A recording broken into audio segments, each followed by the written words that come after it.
And now we're going to Recording start in stream. progress. Yeah, that's right. It is.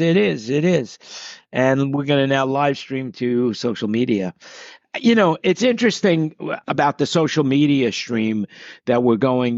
We have now 435 people that are following me on Facebook, not Facebook, YouTube. 5,000 people are following me on Facebook, but it really is. We're lucky. We're lucky. We're getting maybe 70 to 400 people watching throughout all the streams, which is pretty impressive. So people that I don't know how much they're watching of us, but they seem to be enjoying it. Haven't gotten any negative comments, thank God. Haven't gotten any positive comments either, thank God. But we get some thumbs ups, and it's you guys are having fun. I'm having fun, and welcome. With that said in mind, welcome everybody to the 223rd meeting of Thinking Out Loud with Friends. And so, anything you hear today is an opinion. And remember to do your own research. So there you go. Today's the title of today's show, other than Thinking Out Loud with Friends, happened to be unable to stream to the custom service. Oh well, we'll just have to drop it. Yeah. No, we're not streaming, babes. I don't know why, but we're not streaming. So too bad. That's the way it goes. Well, what we'll do is we'll post it later. Anyway, but still, nonetheless, it's us, and we might be streaming somewhere. Let me see. Let me try it one more time. See what happens. Live stream. That's it. Maybe we need more water in the dam. Yeah, maybe I need to do something differently. I know that I set it up earlier, and unfortunately, it's just not working the correct way. The thing in the United States, they destroyed a dam in Oregon for the Klamath River, so now there are no dams, and the salmon can make it back upstream to places. Oh, isn't that great? It's done. It's fully done. Very stupid.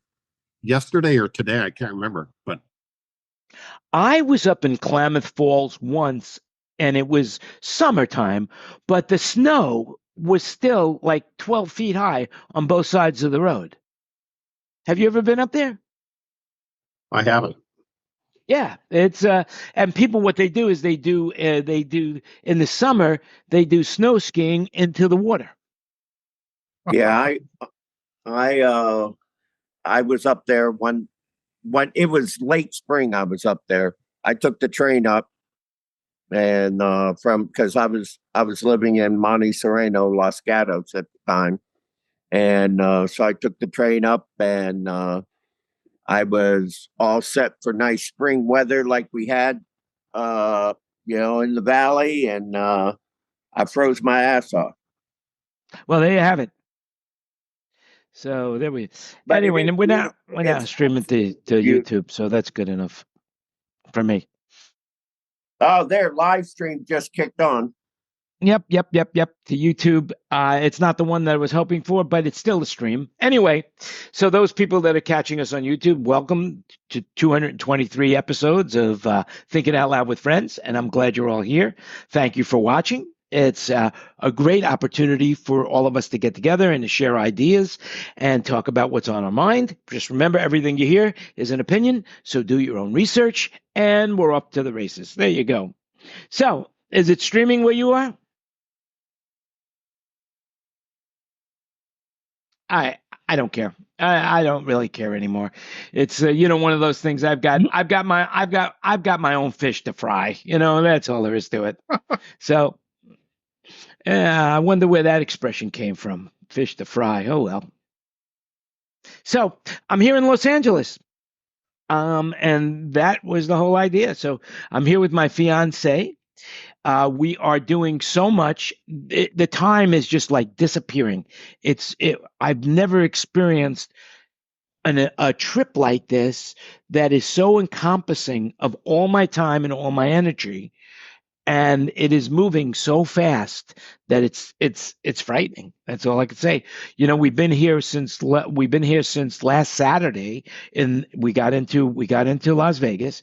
We had some jet lag. We did so much.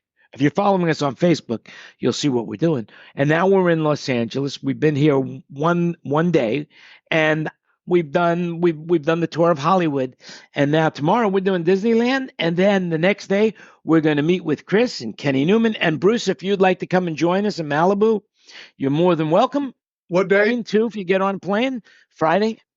Friday, we're thinking about having lunch at a seafood joint in Malibu on PCH. I'll be in San Diego doing a gig. Very good. Well, we'll all come down there then. That's all you there go. is to, watch the game, and bummer. so anyway. What Yeah, does Vader do? What do these That'd be Vaders fun. do? Yeah. It's a little tiny mean- thing, but hey, they all pay the same. I mean, the truth be told is I'm better off than those astronauts that went up on the Starliner. Are they ever going to come back? Yep. Well, they're going to the spacecraft Friday morning. They're kicking the Starliner loose from the space station. Elon will Right. get them back. Yeah, without them, they're flying up. It's going to be an empty spacecraft. So Right, but isn't Are they Elon, gonna- Elon's are going they out to gonna- get them though, isn't he? yeah. Are they going to attempt to re-enter it and analyze it, or are they just going to let Yeah. it burn up? No, they're going to try and fly it back. But where they're having the problems is they can't get that. It's like in the service module. It's not in the capsule itself. So even if they do, they still can't figure out what the root cause has something to do with a Teflon bushing restricting fuel flow to thrusters due to heat. So they still haven't totally figured it out. Right. Yeah, it's crazy that they can't figure it out. And yet, I flew on a Boeing plane from. I'm being very sincere in this respect. I flew on a Korean airplane. It was one of their bigger ones, from 350. whatever it was. It was the most impressive plane that I have ever flown on. Probably the business 787. class. Yeah. Yeah, 777. Yeah, sorry. Yeah. Korean I was airplanes are thinking, pretty I was nice. thinking Airbus. Oh, the Airbus wasn't as impressive. I wish the Boeing airline took us from on the long haul, but for the 6 hours, their seats were just so impressive, and the food service and everything else like that. To quote this comedian Brian, they ran out of the steak, so we had to eat frozen fish heads, but it was all right. How'd you like the Cal business class lounge in Seoul? We didn't get a chance. I don't believe, if I remember correctly, that the plane was a little bit late getting in. If that was the case, and then the next plane, we got on the plane very quickly. If I remember correctly, I don't think we got a chance to go into the lounge in Korea. It moved very, very fast, and then we got delayed. In LA, we got delayed from Korea. It was an hour late, which I had planned 3 hours. So it took us 2 hours basically to get through immigration and to the plane. So we only had a half hour to spare by the time we were on the plane. So it was like we didn't really get a chance to be at any lounge in Los Angeles either. So it was pretty quick. I mean, it was a great flight. Very smooth, very, very smooth. Except, of course, when you fly into Las Vegas, because of all the heat coming off the desert, the plane starts to wobble a little bit, more than a little. So how Bo liked the Sphere? Bo loved the Spear. Did you guys see my text about that? Mm-hmm. That for 45 minutes, it cost me 300 and something bucks. A bottle of water at the Spear, Spear was $7. I'm not joking. Bottle of water this size, $7. Yeah. Not kidding. No, And even yet, when you go to 7-Eleven and buy a bottle of Fiji water, the water costs more than gasoline. So you just try to figure that out, like all water costs more. All bottled water costs more than gasoline. How is But yeah. they do give you a souvenir bottle. That I will tell you. Oh, So that's really, that's really amazing. Makes it all worth it when you write the check. Yeah, it's almost like visiting Spectrum Sound, down in Nashville. I'm That's all changing I my could say. plans. Yeah, but it's well worth it. I have to tell you, as if you read my post on Facebook, it was well worth the money. It's an experience that I think everybody in our industry should see at least once. What did they basically demo the video and sound? Is that pretty much what happens? I don't know anything about it. All right, what it basically is it's called Postcards from Earth. It's a movie. It's 45 minutes long, and it talks about the Earth and how life takes place on Earth. And basically, the whole idea is that they've sent the rocket ship out to another planet that can habitate. Hold on, baby. I'll just share it right there. Okay, I just shared the password with you. Okay, so basically, yeah. So but it's a negative story because the basis of the story is we've destroyed the planet and we have to leave it now. And I didn't like it, but it's 4-dimensional. The movie's 4-dimensional, so it's visually impressive like you wouldn't believe. It's also the sound quality is all around you. It's Atmos surround sound with these little 4-inch pucks all over the place. It's really, the sound is very impressive. And when it's necessary, like a dinosaur would be walking on the screen, not only can you see the dinosaur, hear the dinosaur, but your seat rumbles with the footprint of the dinosaur. And they also have smell-o-vision and wind. I'm not making this up, So when all of a sudden the wind starts to blow, you actually feel the wind in your face, And I didn't smell anything unusual, but I believe I was in the 405 section, and I think the smell is only in the 305 section. I was going to say, if he ran past his gas, that would be a hell of an experience inside the sphere, right? I mean, yeah, it's something to remember. It's something to remember. I'm amazed that they're making money. So I can't imagine that they're making money. They have to be losing money. They have to be losing money because we saw it on Labor Day, the Labor Day weekend, and it was only half house. It was only half house. Yeah. And then when we left, there was hardly anybody waiting online for the next show. And of course, we saw it at 2:00 in the afternoon. The next show was 4:00 in the afternoon. How much were the tickets? The whole thing was over $300, just over $300. I think $305. Apparently, one of the things that's saving it is the revenue model from advertising on the outside. Yeah, I mean, it's impressive. Don't get me wrong, but the one thing, and Kenny's not here, but the one thing that they do a demonstration where you stand in front of this robot, and there's a wall of speakers, and you could see the actual speakers that they use in the theater, and they say this is going to be a demonstration. So in this spotlight, you're going to hear English. In this spotlight, you're going to hear Russian, or not Russian, Spanish. In this one, you're going to hear Chinese. In this one, so they have 4 different. But the reality is that the sound is supposed to be so directional that 2 people can be standing right next to each other, one listening it into their language and another person listening it to in their language. Other than being in English, they're both, so if I was standing here and someone was standing right next to me who spoke Spanish, they would be able to hear it in Spanish. But I was able to hear the overlap.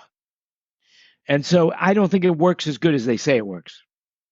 Well, they had that set up, that demo in Holoplot. Yeah, they had that set up in the Holoplot booth at Infocom. What'd you think of it? It's okay, parlor tricks or whatever. The question is how can you make it sound good to use it for what you want to do? And mostly I see it for like museum type things. You walk through in sequence, you walk into a museum type thing for special, each exhibit has a different thing. Yeah, the problem is with that. The problem is with that is that most people wear these headsets that they, Exactly. with a recorder, and the cost of the headset compared to the holoplot, it doesn't make any financial sense. Yes, Bruce. Jan, two short questions. The plot of sound where it was in theoretically Spanish, right? How big Yeah. was that pool? Was that like a 10-foot wide circle of pool? How big was that pool? It was each there was 4 channels of where they had 4 lights, four columns. Right. So it was like seating, and then there was a black space, where there was no light, and then there was light, and that was only 2 feet apart. The spaces were 2 feet apart. So what was the overlap 4 that you feet. could hear? So it was 4 feet, and I was standing at the very end of the light. I was standing in the light, And you could hear the next one a little bit? Yeah, I was able to hear the next one a little bit. Yeah. Yeah. Interesting. We've had them at the auto shows the last couple of years. When I do Subaru, CT has had some holoplots, and they're doing some of the, like, there's it's a whole, they always have that national park theme. So they have a little fire pit. So they have fire noises that are directed at the fire pit.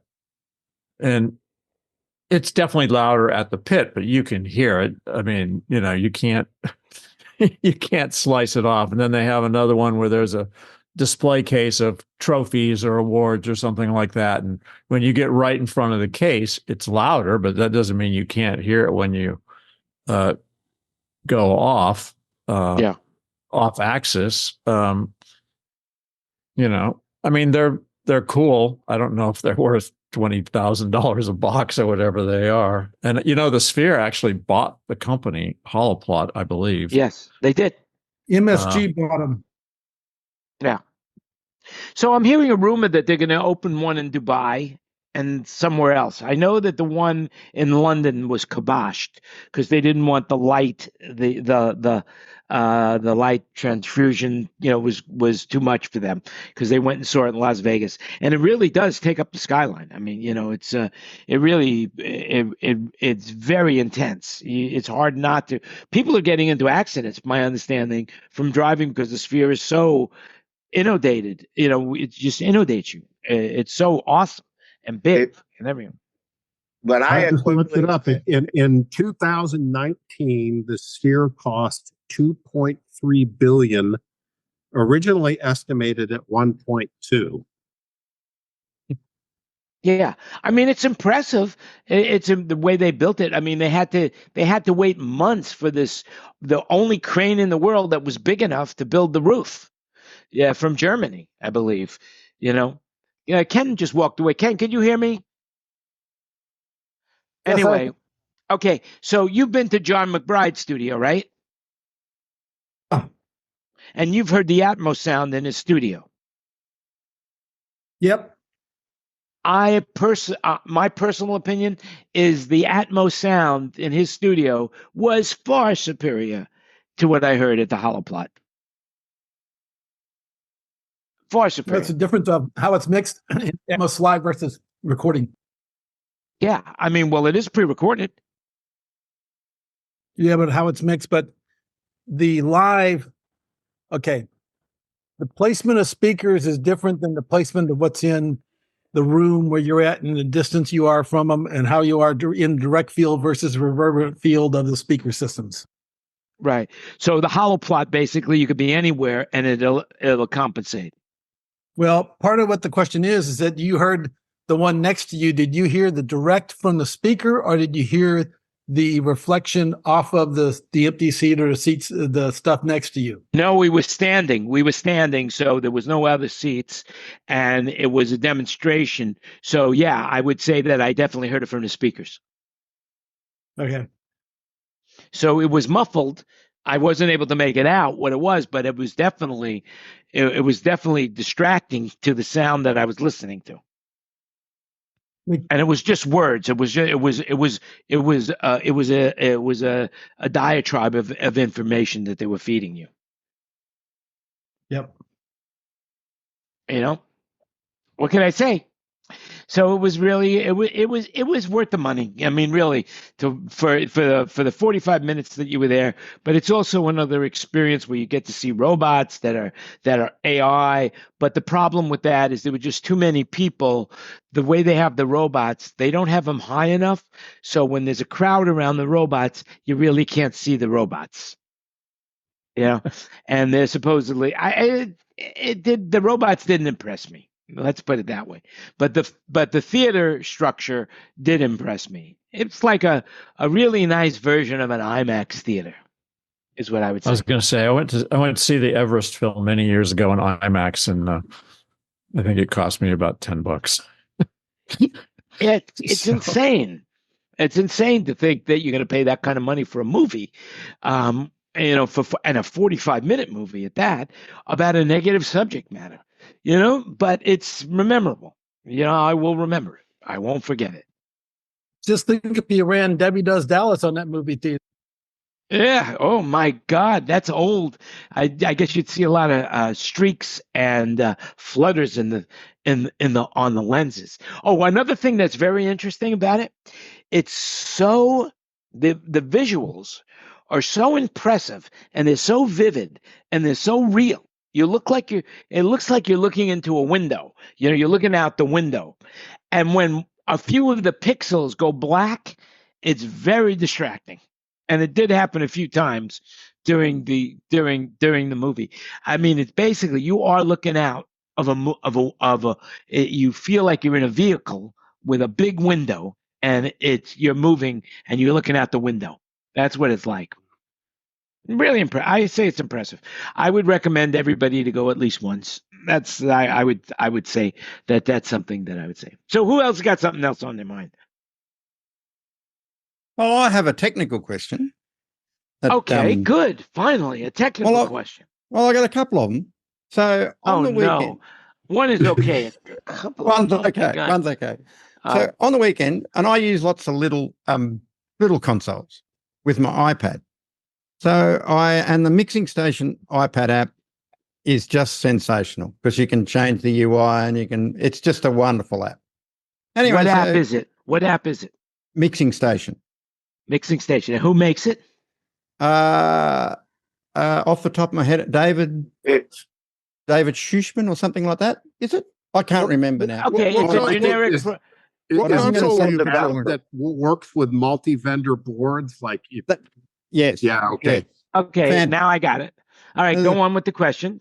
Nothing wrong with the factory one, but it's a fantastic app, and thank you for making it. Whoever made it. But anyway, I've lost my train of thought now. So on the weekend I prepped my iPads, and I have two, and so I updated my iPads. The iPads themselves, and then the Mixing Station app, if you're connected, it'll update itself if you're connected to the. So I made up my prep, and I made up a new file because you can load the files from the. So I went to use.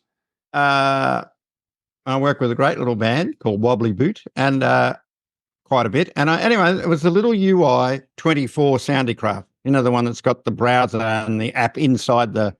UI 24R, I own one. Yeah. Oh, there. Oh, well, you might be able to tell me then.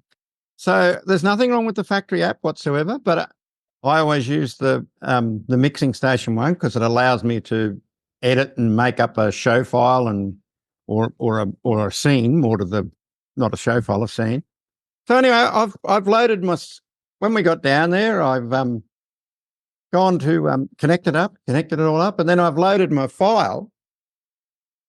And I couldn't see any of the other scenes. And I couldn't see why, because that's never happened before. It's always like I just load that scene and it puts it in and it joins it in with the other snapshots or scenes or whatever you want to call it. And then the fellow that owned it said he had it in indoor mode, which I didn't know before I loaded the scene. And I was wondering, would that mess with the. So we took it off, and then I still couldn't see the scenes. And the door mode would only be just another show file, wouldn't it? If he stored it in a show file and he had no scenes in it. But and the thing that was happening was, it was telling me that the processing was in pre-EQ. So I have split channels. I've created some split monitor channels, and I don't want them on the auxiliaries. I don't want them in pre-processing mode. I want them in pre-fader mode for this instance, and it's always worked spot on. But then when I'd go to select, it wouldn't let me select it. So do you think that was? So I came. Is it an app fault or is it an iPad fault? Because when I came home the next day, and by the end of the show, I'll just jump back a little bit. By the end of the show, I felt like the effects, I'm pretty darn sure the effects weren't being driven by the app either. So I'm wondering if that's the UI24 misbehaving or is it the app? Because the app's never failed for me on what I've used it for. But I came home and I hooked the iPad back up to the internet, and then there was a new update that fixed some transfer of data bugs, and I was wondering if that was so I haven't had the UI24 to try, but yeah, I've got the UI24. I just used the standard web interface that Harman developed for it with the iPad app, or actually just with the browser. You just connect with the HTML5, and I've had very good luck with that. I've never had any issues. The only problem that I've heard people having with the UI 24R is the Wi-Fi section, and that in some cases they're just like, look, the best solution is to plug an Ethernet port, plug a cable and have your own, Netgear router or whatever you want, so that you're not using the onboard Wi-Fi. But if I had to guess, I would say it had something to do with that update, and it was in the app. Yeah, that's a guess. Yeah, now, do you need internet for it to be actually running? No. Yeah, it's just a a closed area network, and so it's a good mixer. Honestly, I mean, I did a lot of research, and the other thing that's kind of cool about the UI24R is that you can daisy chain another one.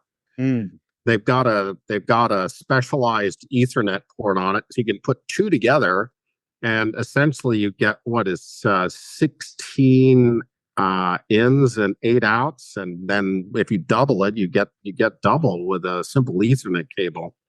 Yeah. And the interface, takes into account the fact that you've daisy chained two of them, and off you go.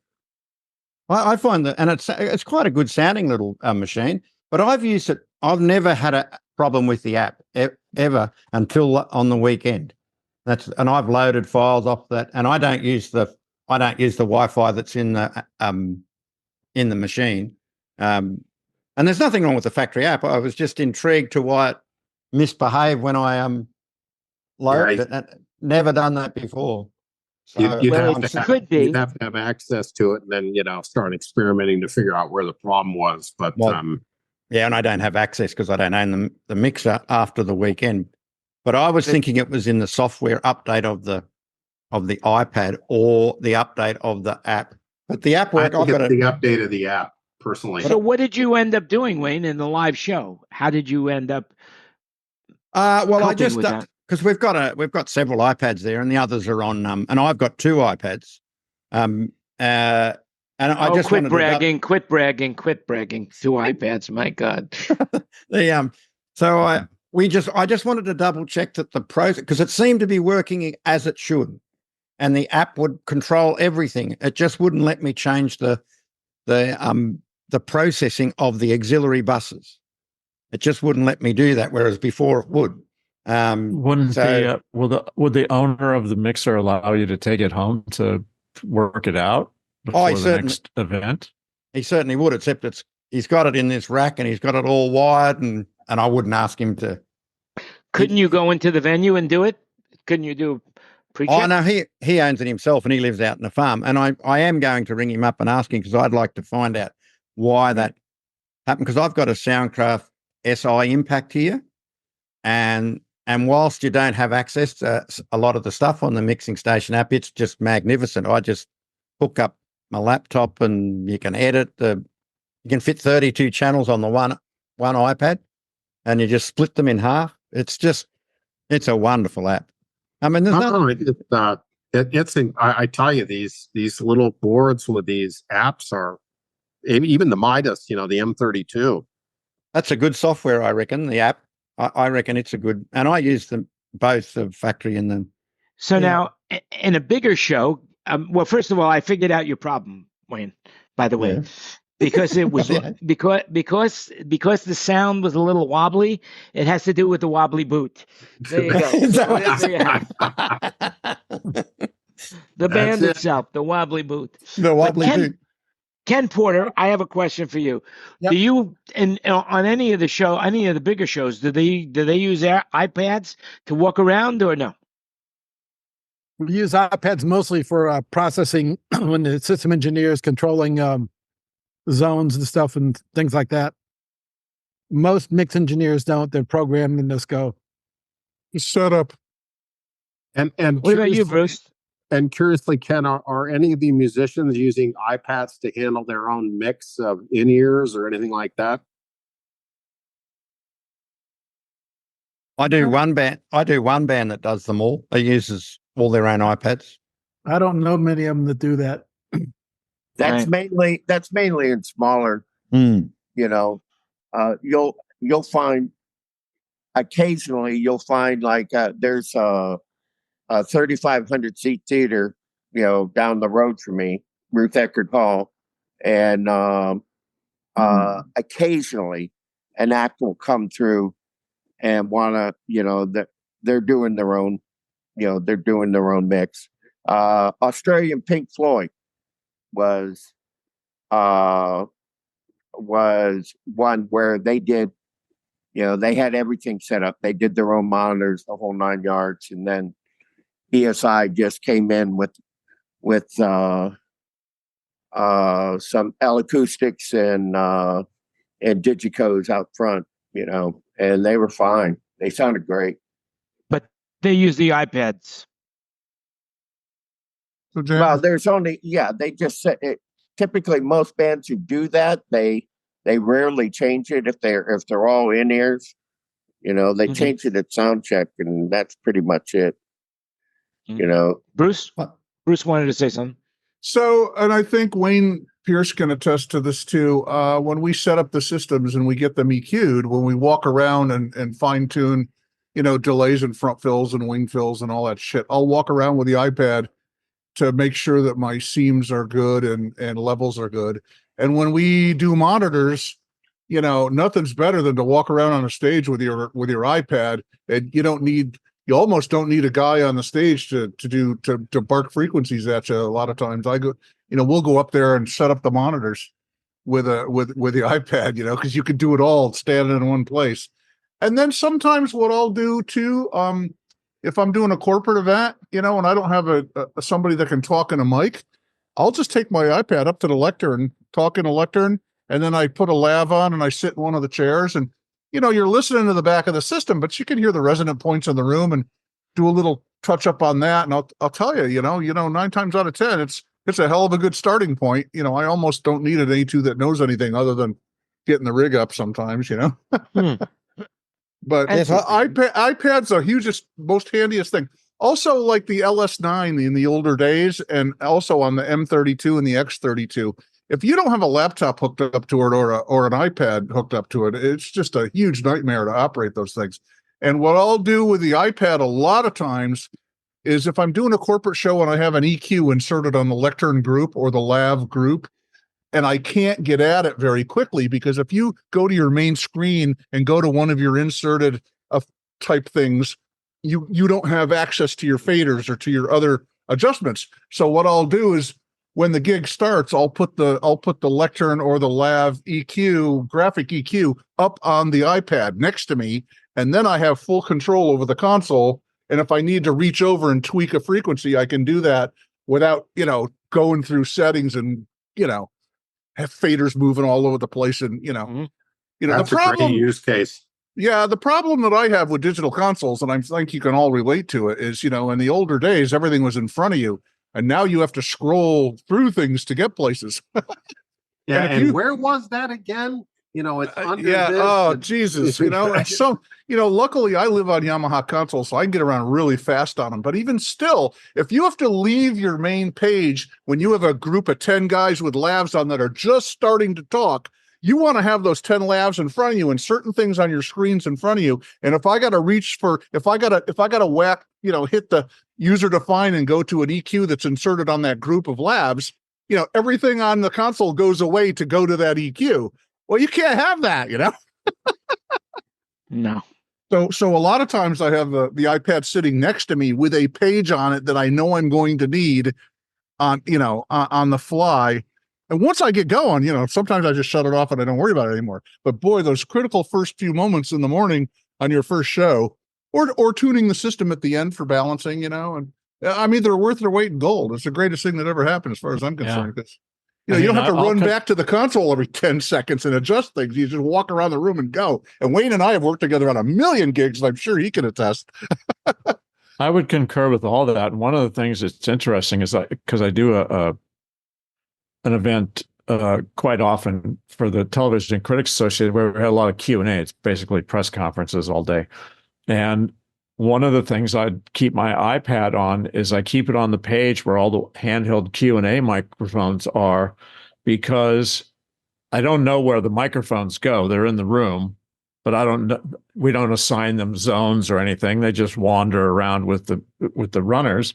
And the ballistics on the meter on the Yamaha iPad app are so much better than the actual ballistics on the console meters that if I have a question that's happening somewhere and I don't know where the microphone is, I can see those meter ballistics right in my field of vision, and I can get to that microphone faster because the meter ballistics on the console on each individual channel are way crappier than the ones on the iPad app. Yeah, so sometimes the difference between idle noise in the room and someone talking might be one light. And if you have 10 or 15, if you have a big conference and you got, panel mics and you got Q&A mics and you got 20 wireless mics floating around, and everything is idling at like one green light on the console, and one guy starts to talk and, oh, this mic has two green lights, the lights on the iPad, I agree, are way better. The ballistics on the iPad, yeah. Well, don't you guys color code your mics? Don't you color code your mics? No, that's ugly. Yeah, you ever but look at color coded mics on a camera that looks like shit? Well, the thing is, if they're wandering around in the room and somebody's got a hold of it, you may not be able to. Yeah, know. You can't see it. And I don't know. Any marking I do on mics is with flat black gaffer tape with a silver Sharpie, because what I don't want is to have a camera spot somebody that's going to records or going to a broadcast or something and having some ripped ass, ugly ass piece of white tape on there with, a big old number on it, or, George or whatever, and right. I don't want to see any of that shit, so everything gets labeled so that I can see it and my A2 can see it, but the audience can't see it. Yeah. So when I was doing that, I used to use colored masking tape. I used to use colored tape. And I'm assuming you guys are running Dugan. Yeah, on these mics. Oh yeah, but you still got to ride herd on them. The Dugan's a blessing, but it doesn't do it everything. Yeah. You still have to kind of mix the show. And I use tape too occasionally, but corporate stuff is, band stuff. You could put a red stripe on the lead vocal mic, and no matter where he goes, you kind of know where it goes, and nobody in the audience is going to think about it. But when you got a bunch of corporate twinks on the stage and all dressed in their suits that think they're god awful important, and and all you're doing is looking at shots on the big ass 20-foot screen of them, a microphone with a great big label on it with a piece of ripped white tape or a red stripe or something, it's like it just looks cheap. When I worked at the Opry all the years, instead of numbering that or anything, we had different color mic cables. So we had a red mic cable, a blue mic cable, a green one, and Elford does different cable for comm, and my only problem with that, doing it on because it's Riedel comm, and it's it is now, yeah. In the old days, it wasn't though.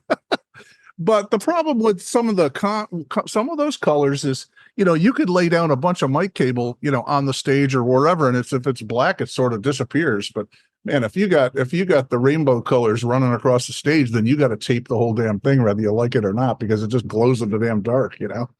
Yeah, that's it. So, you know, it really depends on what you're doing and how critical the look is, you know. And in corporate world, you know what, they don't want to see anything technical, and they don't want any excuses for anything until something doesn't work the way they think it should work. And then of course you're the most important thing in the room. But getting there is pulling teeth, you know, sometimes. Yeah, for sure. But that's why you get paid the big bucks. Well, that's why we got backup. Yeah. So what else is going on? Who else has got something interesting? Or Wayne, do you have another technical question? Yeah, they had another question, Wayne. Yeah, throw it out there, big guy. Well, it was sort of like about when you're setting up your network goodies, and I was looking it up, and what is proxy? What does that achieve? A proxy address? Well, it depends what context you mean, but a proxy. Oh, God, I mean, there are many. There's a web proxy. There are what's called SOX proxies. There's all of this different stuff, but essentially, it masquerades, or some box further down the line pretends to be what's behind it, and that's kind of like a very general response. With a more specific question, I can get into more detail, but.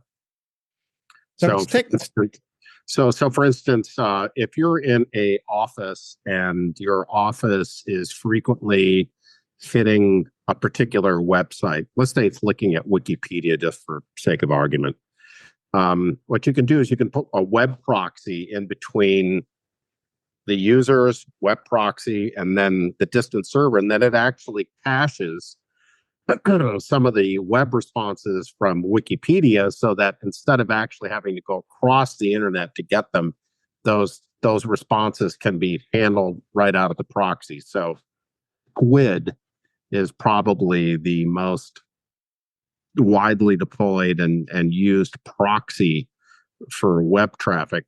Obviously, that gets far more complex nowadays, where everybody's using secured sockets, SSL, HTTPS.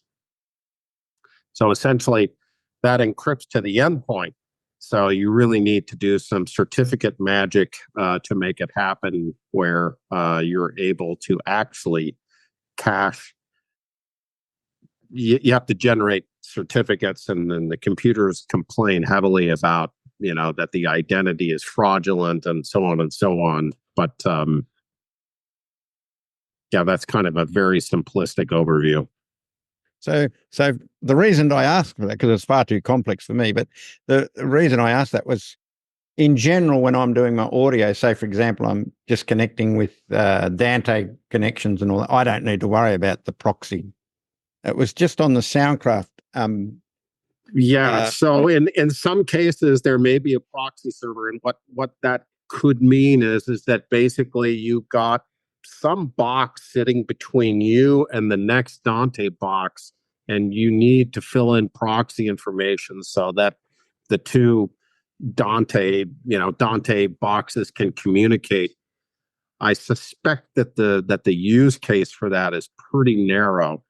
That in the majority of cases, when people have Dante, they just have some kind of switch, or a specialized AVB switch.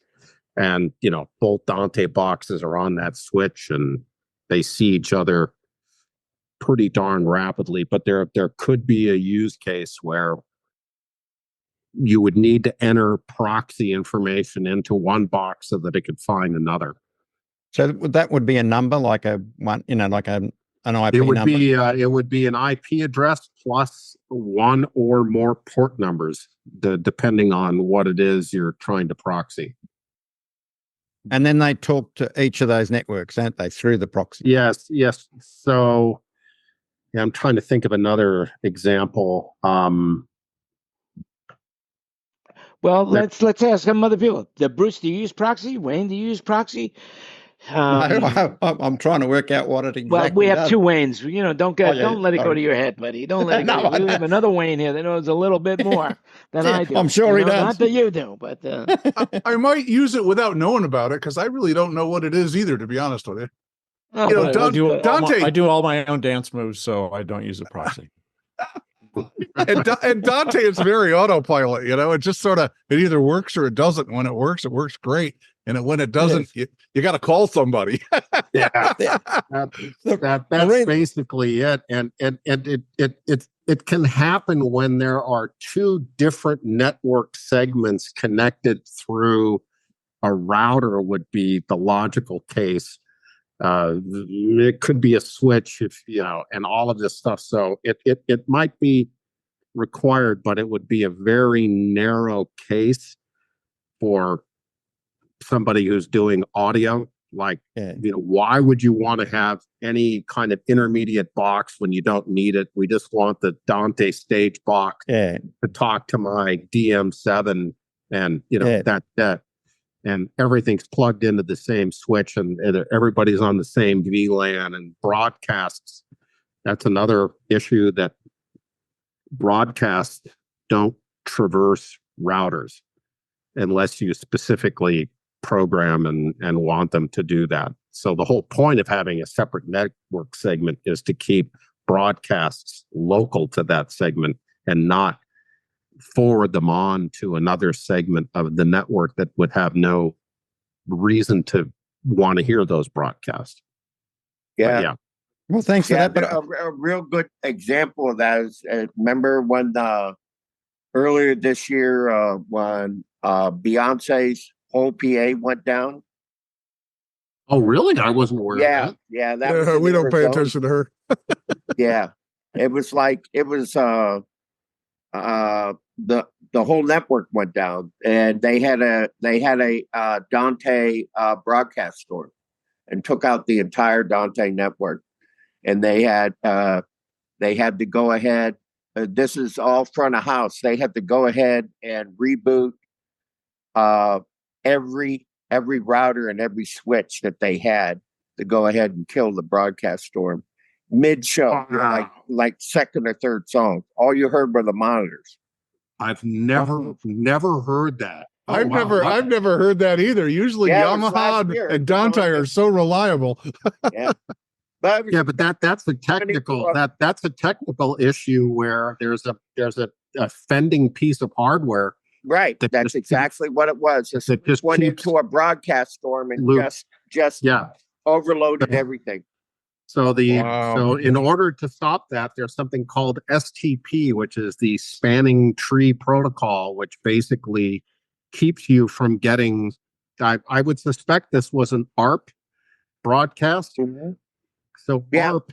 ARP is a protocol that basically sends out a message to all of the devices on the local segment saying who has 192.168.1. No, actually, it's layer. It's layer 2. What can happen is that who has, is it's a legitimate question that the switch needs to ask so that it knows what port that device is on. But if that message goes out multiple ports and gets brought back into another port, and then it goes back out all of the ports, and basically within. It's like hitting reply all to an email that has 10,000 people on it. Yeah. Correct. And there, all of the 10,000 people have vacation responses. Yeah. So it's like you send one and then all of a sudden. Yeah. it just Yeah, puts the up adverse effects of proxy, Wayne, is not worth it. Now, I'll tell you why I say this. Because you have to think of the old days between Miles Standish, John Alden, and Pocahontas, right? And so it was, you don't even know who John Alden is anymore because he used Miles Standish as his proxy, and yada, yada, yada. He married Pocahontas, and John Alden was out. So be careful. There you go. That's is that Elizabeth Warren or the real Pocahontas? This is back into the 1700s. Okay. I follow their story because I'm a American history buff. No. Okay, but be careful of proxy because you never know who's on the other side. So So, that Jason, ends. did you read Undaunted Courage by Stephen Ambrose? If you're a William Lewis and Clark fan, You know what? Every time I go on the highway, I think of Lewis and Clark. I mean, and I look out at the road, and I see nothing there, and I say to myself, what must have been like for these guys to map America? To go from the East Coast to the West Coast, not knowing what was in front of them. And of course, if they got lost, they couldn't stop at like a 7-Eleven or a gas station and say, "Hey, excuse me," And of course they didn't have GPS in those days. Well, I mean, those guys they were had brave. Sacagawea, which is a human GPS. Yeah, well, they did have her. Yep. yeah. They were lucky. Well, if you haven't read it, I would suggest Undaunted Courage by Stephen Ambrose, which is the story of the Lewis and Clark expedition, mostly about I've heard about that. Lewis, but Where- it's a did- great didn't- I seem to remember being somewhere.